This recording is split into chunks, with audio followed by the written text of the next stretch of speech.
আমি বর্তমানে টিকটকে ফেমাস, ঠিক আছে? 500 ফলোয়ার, 450টা লাইক। ভাই একটা সেলফি। আমার একটা করে সেলফি হবে না। এই সকল ব্যাপার নিয়ে কোনো চিন্তা করবেন না, খালি আমার একটু স্মরণ করেন, বুঝছেন? আর একটু টাকাটা একটু বাড়াই দেন, সেটাই চলবো। টাকা পয়সা কোনো ব্যাপারই না, তুমি যত লাগে তুমি আমার থেকে নিয়ে যাবে, কিন্তু আমার কাজগুলো ঠিক মতো করতে হবে।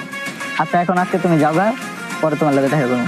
ভাই আপনার এলাকা ছেড়ে গেতেছি, আপনার জন্য আমার অনেক ফিলিংস হইতেছে। আমি বর্তমানে টিকটকে ফেমাস, ঠিক আছে? 500 ফলোয়ার, 450টা লাইক। ভাই একটা সেলফি। আমার একটা করে সেলফি হবে না। এই সকল ব্যাপার নিয়ে কোনো চিন্তা করবেন না, খালি আমার একটু স্মরণ করেন, বুঝছেন? আর একটু টাকাটা একটু বাড়াই দেন, সেটাই চলবো। টাকা পয়সা কোনো ব্যাপারই না, তুমি যত লাগে তুমি আমার থেকে নিয়ে যাবে, কিন্তু আমার কাজগুলো ঠিক মতো করতে হবে। আচ্ছা এখন আজকে তুমি যাও গা, পরে তোমার লাগে দেখা করবো। ভাই আপনার এলাকা